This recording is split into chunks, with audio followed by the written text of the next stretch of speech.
जय हिंद साथियों। स्वागत है आप सभी का एक बार फिर से आपके अपने YouTube चैनल पे। आज की डेट में आपको बताने वाले हैं ITI second year DC motor और डीसी जनरेटर से संबंधित ऑब्जेक्टिव क्वेश्चन। और ये क्वेश्चन ITI सेकेंड ईयर के छात्रों के लिए है और हर एक क्वेश्चन के बारे में आपको डिटेल में जानकारी देने का प्रयास करूंगा। तो वीडियो को आप बिल्कुल कंप्लीट देखिएगा। पहला क्वेश्चन आप सभी के सामने है, जिसमें पूछा जा रहा है कि डीसी मोटर में कौन सा नियम इसके कार्य करने के सिद्धांत को दर्शाता है। तो ध्यान रखिएगा, फ्लोमिंग के बाएं हाथ का नियम यहाँ पर आपका सही होगा, लेकिन यहाँ पर आपका दिया गया है ओम का नियम। तो ओम का नियम हमको क्या बताता है? केवल वोल्टेज, करंट और प्रतिरोध का संबंध बताता है। और यहाँ पर भी ऑप्शन दिया गया है फराडे का विद्युत चुंबकीय प्रेरण नियम, जो कि ये जो आपका दर्शाता है केवल केवल विद्युत चुंबकीय प्रेरण के सिद्धांत, ये आपको समझाता है जो डीसी जनरेटर में लागू होता है, न कि मोटर में लागू होता है। तो इस कारण ये भी हमारा क्या हो जाएगा? गलत हो जाएगा।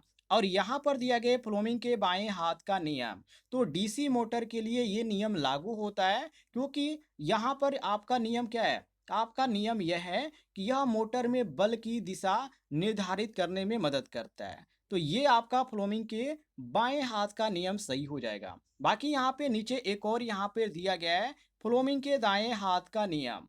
तो जनरेटर में जो आपका प्रेरित विद्युत धारा की दिशा होती है, ये आपका निर्धारित करता है इस नियम से।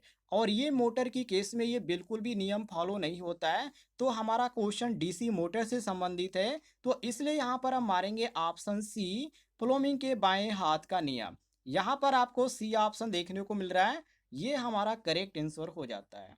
क्लियर हो गया होगा? कोई भी यहाँ पे कन्फ्यूजन होगा आपको किसी भी क्वेश्चन में, तो कमेंट बॉक्स में पूछ लीजिएगा। आगे देखते हैं अगले सवाल को।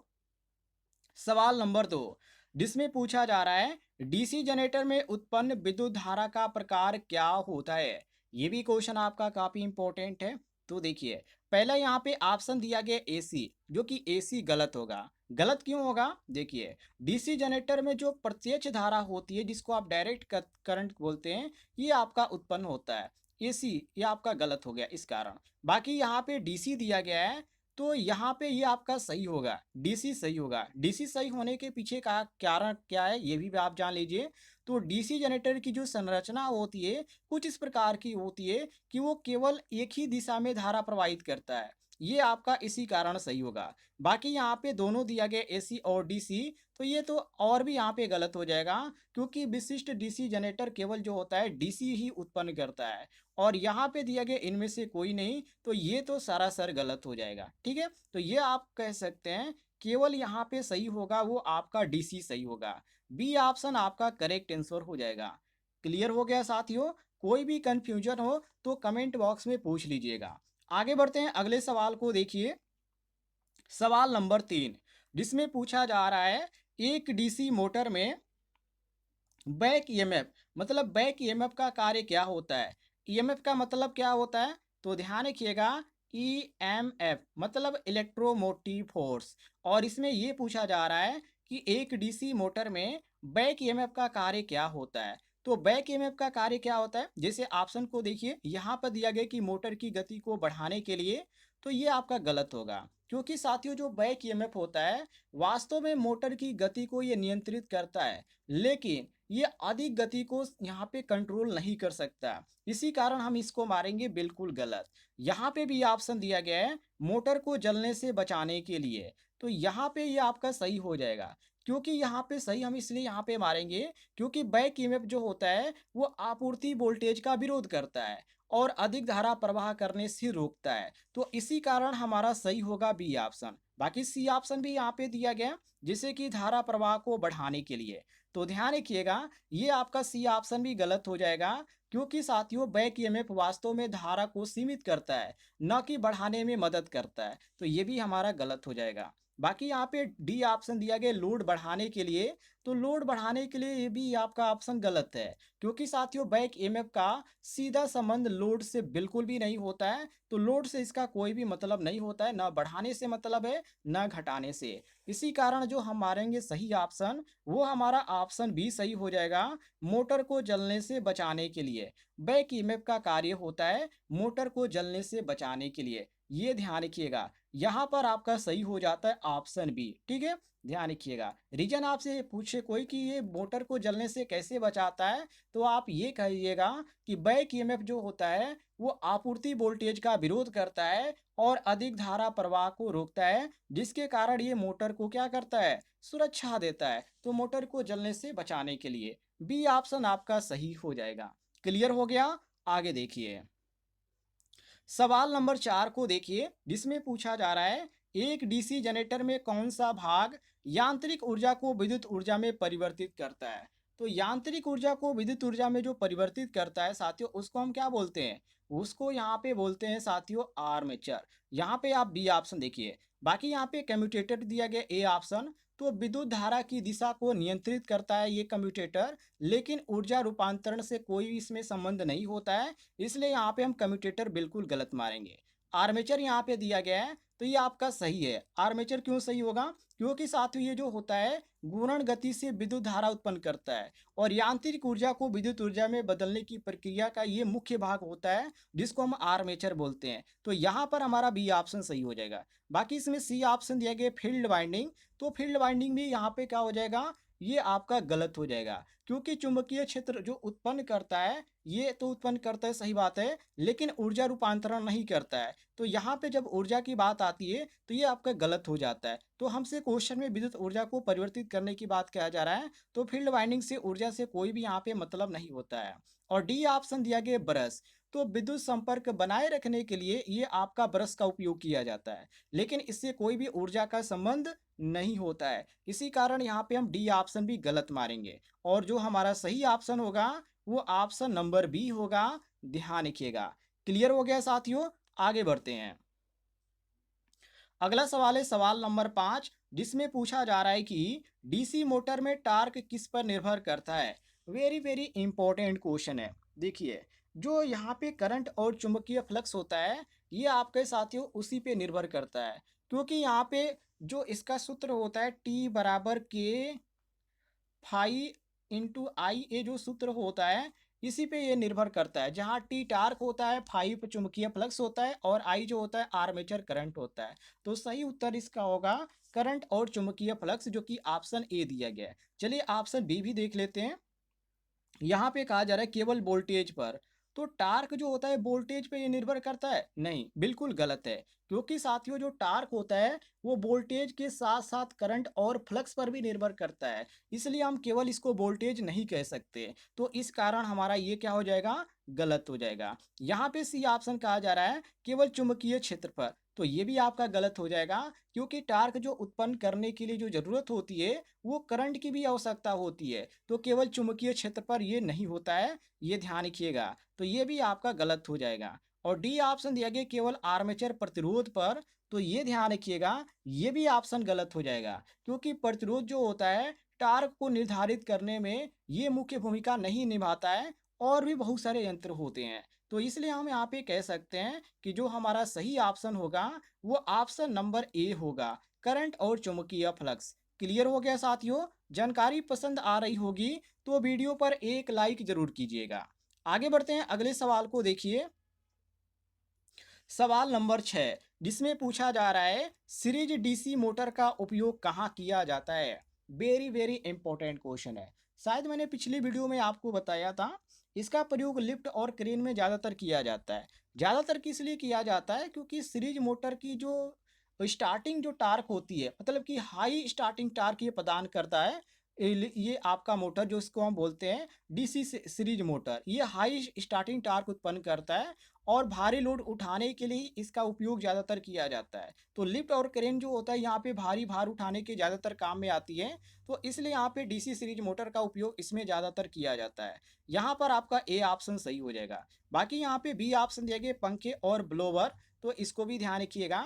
ये आपका मैंने गलत क्यों कहा? देखिए, ये आपका गलत इसलिए है साथियों, क्योंकि ये जो होता है एक स्थिर गति की मांग करते हैं, जो कि पंखे में क्या ज़रूरत पड़ती है, एक स्थिर यहाँ पे गति की ज़रूरत पड़ती है। तो इसके लिए यहाँ पे डीसी मोटर तो बिल्कुल यहाँ पे डीसी सीरीज मोटर तो बिल्कुल भी इसमें प्रयोग नहीं होगा।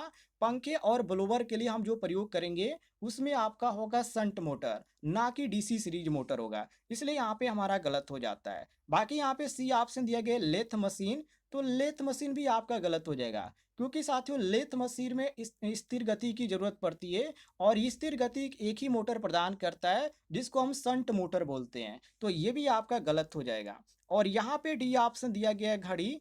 तो हालांकि घड़ी में आप सभी को मालूम है, घड़ी में सटीक और सबसे कम खपत की जरूरत पड़ती है ऊर्जा की। तो इसलिए यहाँ पे साथियों मोटर की आवश्यकता यहाँ पे कह सकते हैं न बराबर होती है।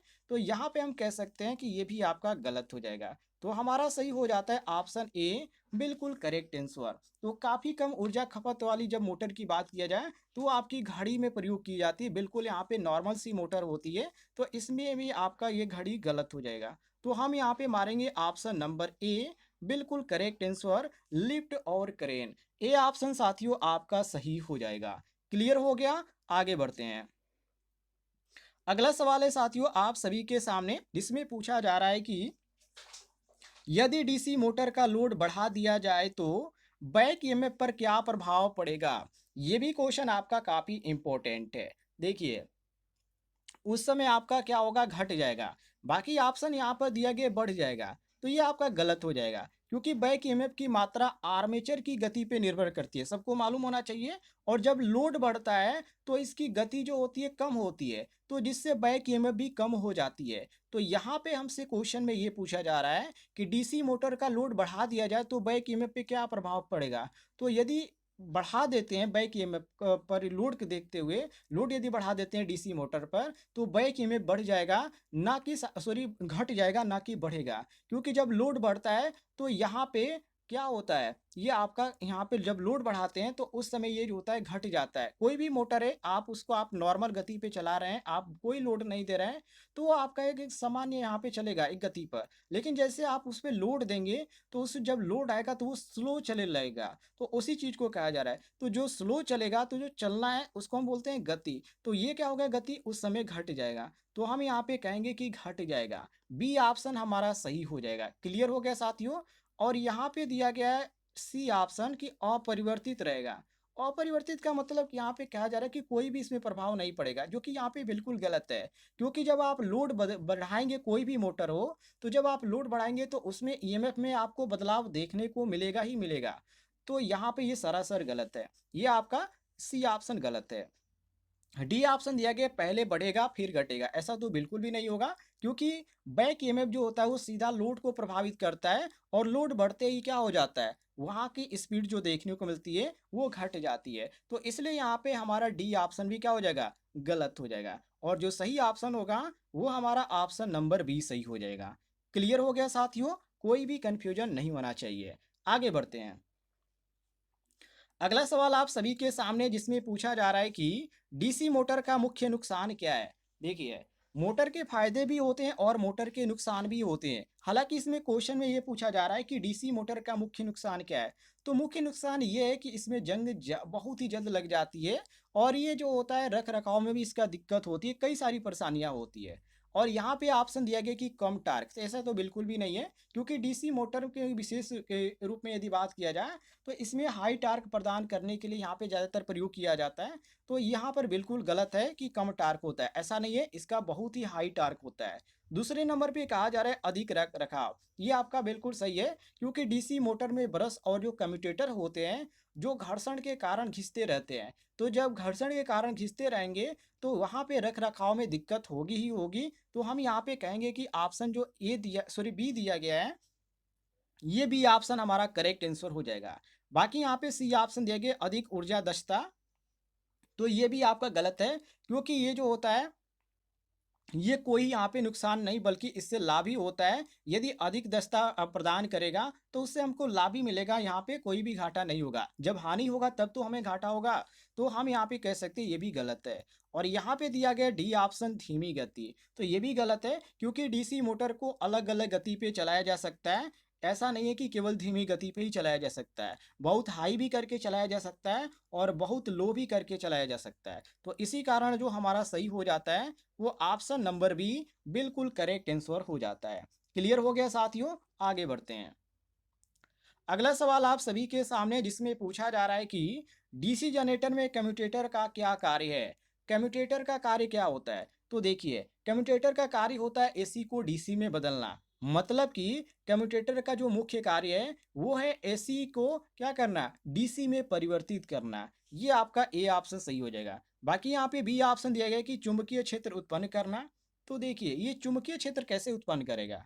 यहाँ पर ये बिल्कुल गलत हो जाएगा, क्योंकि साथियों आप सभी को मालूम है इसमें क्या होता है, ये जो कार्य करता है तो कार्य जो होता है फील्ड वाइंडिंग के द्वारा किया जाता है। तो यहाँ पे चुंबकीय क्षेत्र से कोई भी इसका संबंध नहीं होता है, तो हम यहाँ पे कहेंगे कि यहाँ पे बिल्कुल गलत है। बाकी यहाँ पे सी ऑप्शन देंगे बैटरी चार्ज करना। तो डीसी जनरेटर में कम्यूटेटर का कार्य बैटरी चार्ज करना तो नहीं हो सकता है, क्योंकि आप सभी को मालूम है जनरेटर के आउटपुट पर यह निर्भर करता है बैटरी चार्ज करना। तो यह आपका जो होगा ये कम्यूटेटर पर निर्भर बिल्कुल भी नहीं करेगा। तो इस कारण यहाँ पर हमारा बिल्कुल गलत हो जाता है। और डी ऑप्शन देखिए घर्षण को कम करना। तो देखिए साथियों, कम्यूटेटर और ब्रश के बीच घर्षण होता है, ये सही बात है, लेकिन इससे क्या होता है डीसी मशीन में अधिक रखरखाव की आवश्यकता होती है। तो यहाँ पे घर्षण को कम करना इससे कोई भी संबंध नहीं होता है। तो यहाँ पर हमारा जो सही होता है वो केवल सही होता है एसी को डीसी में बदलना। और ये जो आपके तीनों ऑप्शन दिए गए हैं ये बिल्कुल गलत दिए गए हैं। तो हम यहाँ पे ए ऑप्शन करेक्ट आंसर मारेंगे।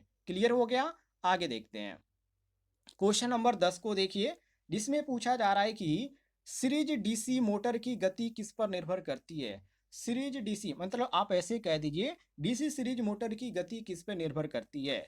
लोड करंट पर या वोल्टेज पर या चुंबकीय फ्लक्स पर या इनमें से कोई नहीं। तो ये जो निर्भर करती है साथियों, यहाँ पे जैसे कि लोड पर दिया गया है, ध्यान से देखिएगा। तो ये आपका लोड पे निर्भर जो दिया गया है ये आपका बिल्कुल सही दिया गया है। कैसे? देखिए, सीरीज मोटर में आर्मेचर और जो फील्ड वाइंडिंग होती है आपने इसको देखा होगा। तो जो सीरीज मोटर में जो मोटर का में आर्मेचर और फील्ड वाइंडिंग होती है वो होती है श्रृंखला में, मतलब कि सीरीज में जुड़ी होती है। तो इसमें करंट जो होता है वो सीधे गति को प्रभावित करता है। तो ये आपका जो होता है इस पर निर्भर करता है, मतलब कि लोड करंट पर निर्भर करता है। दूसरे ऑप्शन पे दिया गया है वोल्टेज पर। तो ये भी आपका सही होगा, क्योंकि मोटर की जो गति होती है वो आपूर्ति वोल्टेज पर निर्भर करती है, इसलिए यहाँ पर हमारा बी ऑप्शन भी सही होगा। और सी ऑप्शन दिया गया चुंबकीय फ्लक्स पर। तो देखिए, ये भी आपका सही होगा, क्योंकि क्योंकि साथियों मोटर का जो चुंबकीय क्षेत्र होता है वो जो होता है गति को प्रभावित करता है। तो इसी कारण जो हमारा सही हो जाता है वो ऑप्शन नंबर डी सही हो जाता है। इनमें से सभी डी ऑप्शन हमारा सही हो जाएगा। क्लियर हो गया साथियों? आगे बढ़ते हैं। सवाल नंबर 11 को देखिए। सवाल नंबर 11 में पूछा जा रहा है शंट मोटर का प्रमुख लाभ क्या है? ये भी क्वेश्चन आपका इंपॉर्टेंट है। शंट मोटर के बारे में शायद मैंने पिछले क्वेश्चन में आपको बताया था। इसमें जो यहाँ पे ज़रूरत पड़ती है स्थिर गति की ज़रूरत पड़ती है। कैसी गति की? स्थिर गति की। तो शंट मोटर ज़्यादातर आपको जो देखने को मिलेगा वो आपको फैन में देखने को मिलेगा, जो कि एक स्थिर गति पर चलने के लिए इसका प्रयोग किया जाता है। तो फैन में आपको ज़्यादातर देखने को मिलेगा। तो ये आपका बी ऑप्शन सही हो जाएगा। बाकी यहाँ पे उच्च स्टार्टिंग टार्क दिया गया ए ऑप्शन में, तो ये बिल्कुल गलत है, क्योंकि शंट मोटर में जो स्टार्टिंग टार्क देखने को मिलती है वो काफ़ी कम देखने को मिलती है। और यहाँ पे दिया गया कि हाई स्टार्टिंग टार्क, तो ये बिल्कुल गलत है। और सी ऑप्शन दिया गया कम लागत। तो देखिए साथियों, कम लागत यहाँ पे कहा जा रहा है, तो ये आपका बिल्कुल गलत है, क्योंकि डीसी जो मोटर होता है वो देखेंगे अदर जो मोटर होती है उन मोटरों से काफ़ी महंगी होती है। कभी आप दुकान पे पता भी कर लीजिएगा, और यहाँ पे या आप गूगल भी करके देख लीजिएगा, कोई दिक्कत नहीं है। और यहाँ पे डी ऑप्शन देंगे उच्च रख रखाव। तो ये भी गलत है, क्योंकि साथियों ये नुकसान होता है न कि लाभ होता है। तो ये आपका यहाँ पे ज़्यादा दिनों तक रख रखाव के लिए सही नहीं है। इसी कारण हम मारेंगे यहाँ पे ऑप्शन बी स्थिर गति के लिए। यहाँ पे हम डीसी शंट मोटर का प्रयोग करते हैं, ये सबसे बड़ा फायदा इसका होता है, सबसे बड़ा लाभ यहाँ पर होता है, इसलिए यहाँ पर हम बी ऑप्शन करेक्ट आंसर मारेंगे। क्लियर हो गया साथियों? आगे देखते हैं। अगले सवाल को देखिए, जिसमें पूछा जा रहा है कि डीसी जनरेटर का आउटपुट वोल्टेज किस पर निर्भर करता है। ये भी क्वेश्चन आपका काफ़ी इंपॉर्टेंट है। तो डीसी जनरेटर का जो वोल्टेज है साथियों, वो जो निर्भर करता है गति और चुंबकीय फ्लक्स पर निर्भर करता है। किस पे? गति और चुंबकीय फ्लक्स पे। क्योंकि आप सूत्र भी आप इसको ध्यान से देखेंगे तो आपको समझ में आ जाएगा। इसका सूत्र होता है ई बराबर के फाई इंटू एन, ये आपका सूत्र होता है। अब इस सूत्र में आपका जो फाई दिया गया है, ये आपका चुंबकीय फ्लक्स है, यन आपका गति है, जिसको आरपीएम में ज्ञात किया जाता है। तो इसी कारण हमारा जो सही होता है वो गति और चुंबकीय फ्लक्स, ऑप्शन ए सही होता है। बाकी और ऑप्शनों को देख लीजिए। जैसे कि बी ऑप्शन दिया गया है केवल आर्मेचर करंट पर, तो ये आपका जो होगा, ये आपका बी ऑप्शन, ये बिल्कुल गलत हो जाएगा। क्योंकि साथियों आउटपुट वोल्टेज जो होता है वो करंट पर निर्भर नहीं करता है। ध्यान रखिएगा, डीसी जनरेटर का जो आउटपुट होता है वो आपका आर्मेचर पे निर्भर नहीं करता है।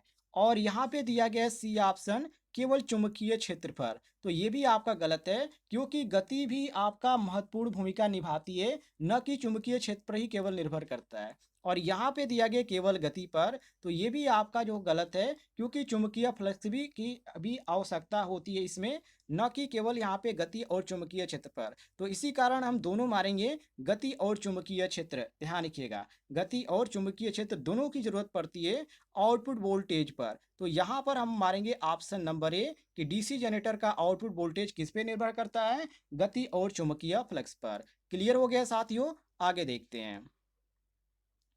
अगला सवाल है सवाल नंबर 13,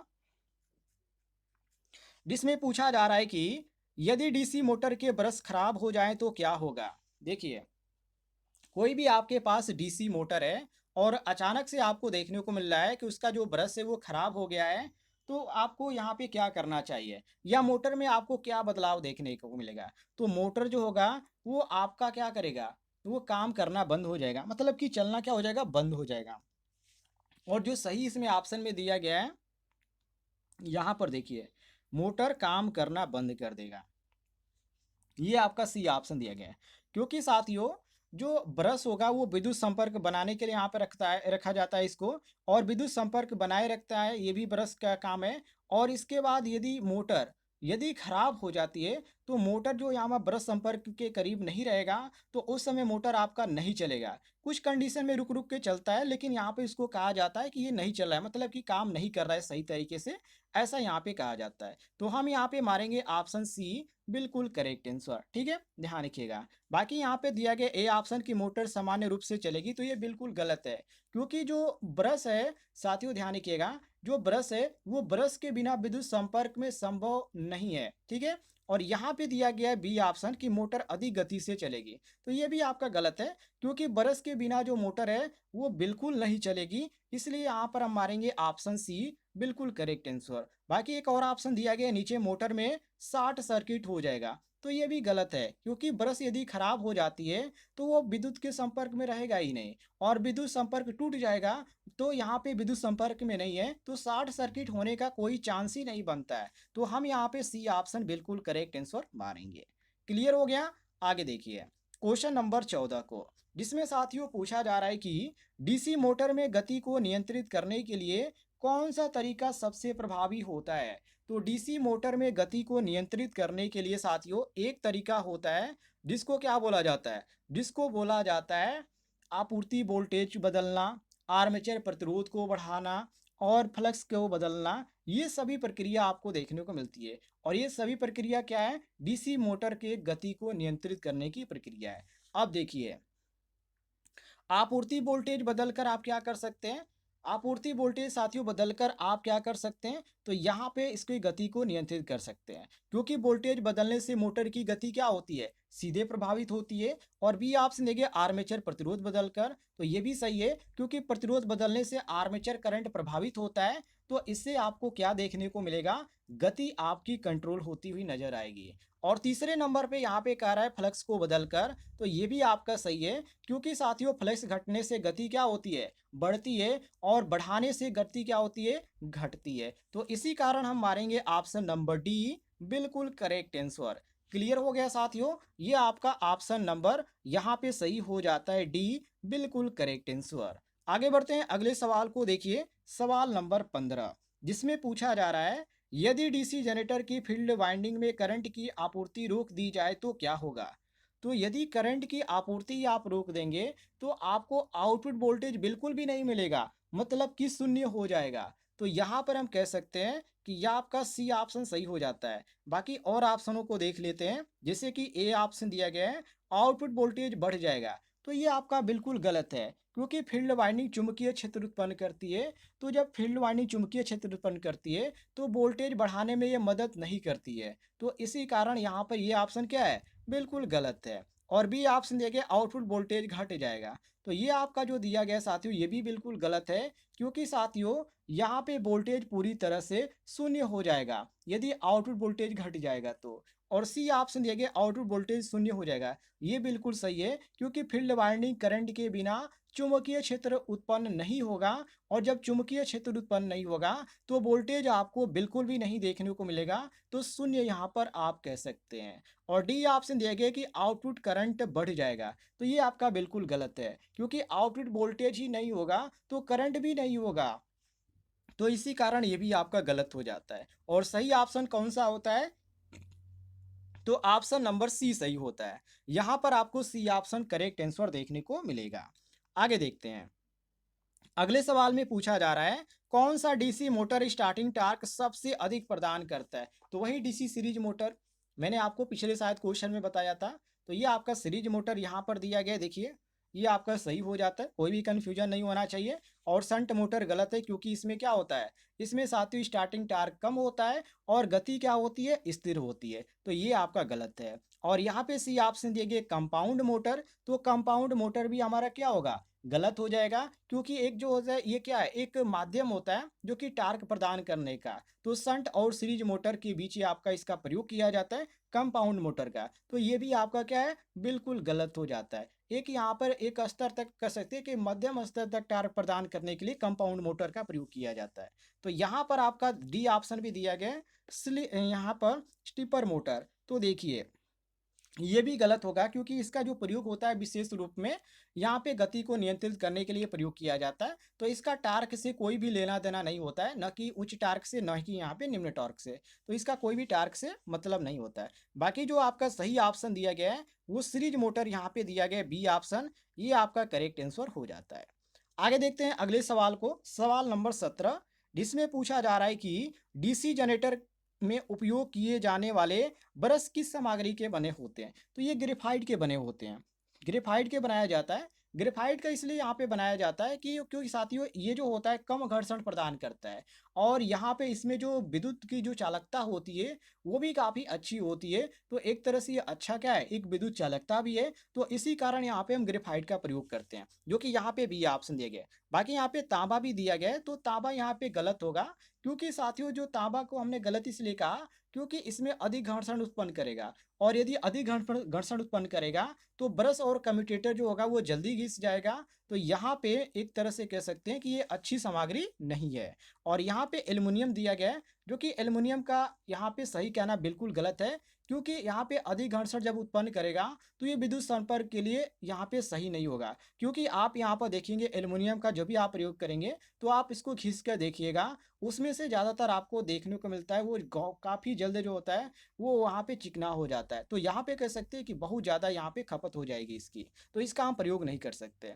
और यहाँ पे लोहा दिया गया है, तो ये भी गलत है, क्योंकि विद्युत संपर्क के लिए जो होगा ये बिल्कुल भी प्रभावी नहीं होगा, ये लोहा। तो इसी कारण हम मारेंगे ऑप्शन नंबर बी, बिल्कुल करेक्ट आंसर ग्रेफाइट। क्लियर हो गया साथियों। आगे देखते हैं सवाल नंबर 18, जिसमें पूछा जा रहा है कि कौन सा जनरेटर स्वयं उत्तेजित नहीं होता है। तो जो स्वयं उत्तेजित जनरेटर नहीं होता उसको हम बोलते हैं सेपरेटली एक्साइटेड, या हिंदी में उसको हम अलग उत्तेजित जनरेटर के नाम से जानते हैं। और यहाँ पर आपका दिया गया ऑप्शन नंबर डी में ये आपका बिल्कुल सही ऑप्शन दिया गया है, क्योंकि इसमें फील्ड वाइंडिंग को अलग स्रोत से उत्तेजित किया जाता है। ये आपका डी ऑप्शन सही हो जाता है। ये तो काफ़ी इजी क्वेश्चन है, डी ऑप्शन आपका करेक्ट आंसर हो जाएगा। अगला क्वेश्चन आप सभी के सामने क्वेश्चन नंबर 19, जिसमें पूछा जा रहा है कि डीसी मोटर को स्टार्ट करने के लिए स्टार्टिंग रेजिस्टेंस क्यों आवश्यक होता है। ये भी क्वेश्चन आपका इंपॉर्टेंट है। तो स्टार्टिंग करंट को सीमित करने के लिए ऐसा किया जाता है, तो कि यहाँ पर जो स्टार्टिंग करंट जो होता है उसको सीमित करने के लिए किया जाता है, क्योंकि जो स्टार्टिंग होता है, स्टार्टिंग के समय जो बैक ईएमएफ होता है वो इसमें 9 के बराबर होता है, मतलब कि नहीं होता है। और यदि स्टार्टिंग रेजिस्टेंस ना हो तो अधिक करंट मोटर को नुकसान पहुंचा सकता है। इसी कारण स्टार्टिंग करंट को सीमित करने के लिए साथियों यहाँ पे हमको ज़रूरत पड़ती है किस चीज़ की, रेजिस्टेंस की ज़रूरत पड़ती है। और इसी कारण हम मारेंगे ऑप्शन नंबर बी, बिल्कुल करेक्ट आंसर। बी साथियों आपका सही ऑप्शन है। बी ऑप्शन आपका करेक्ट आंसर हो जाएगा। आगे देखते हैं। अगला सवाल आप सभी के सामने है, डीसी मोटर की दक्षता बढ़ाने के लिए किस उपाय का उपयोग करते हैं? तो जब भी दक्षता की बढ़ाने की बात किया जाए तो उसमें गुणवत्ता अच्छा होना चाहिए और अधिक यहाँ पे उचित लुब्रिकेशन और बैक ईएमएफ बिल्कुल यहाँ पे होना चाहिए। तो हम कह सकते हैं कि ऑप्शन यहाँ पे डी सही है, उपयुक्त सभी। क्योंकि साथियों इसमें घर्षण और विद्युत हानि कम होती है गुणवत्ता में। आप देखेंगे तो जैसे कि ये ऑप्शन देंगे कि उच्च गुणवत्ता वाले ब्रश होना चाहिए, तो यहाँ पे इसलिए यहाँ पर ये सही हम मारेंगे इसको भी, क्योंकि इसमें जो होती है घर्षण और विद्युत हानि कम होती है। और बाकी यहाँ पे लुब्रिकेशन दिया गया, उचित लुब्रिकेशन, तो घर्षण को कम करने के लिए और यहाँ पे जो ऊर्जा होती है उसकी क्षति को घटाने के लिए हम क्या करते हैं, अच्छे लुब्रिकेशन का उपयोग करते हैं। और यहाँ पे बैक ईएमएफ दिया गया है कि बैक ईएमएफ सही प्रबंधन, मतलब कि बैक जो ईएमएफ है उसका जो स्तर है वो काफ़ी क्या है, उच्च होता है। तो उसको अच्छी तरह बनाए रखने के लिए, मतलब कि मोटर की कार्य क्षमता को बेहतर बनाने के लिए हम बैक ईएमएफ का सही तरीका से प्रबंध करेंगे, सही यहाँ पे प्रयोग करेंगे। तो इसी कारण हमारा जो सही हो जाता है ऑप्शन नंबर डी, बिल्कुल सही हो जाता है, उपयुक्त सभी। क्लियर हो गया साथियों? यदि आप कहेंगे तो अगली वीडियो में 40 क्वेश्चन बना देंगे, यदि आप कमेंट करते हैं तो। यदि आपको जानकारी पसंद आई होगी तो इस वीडियो पर एक लाइक जरूर कीजिएगा।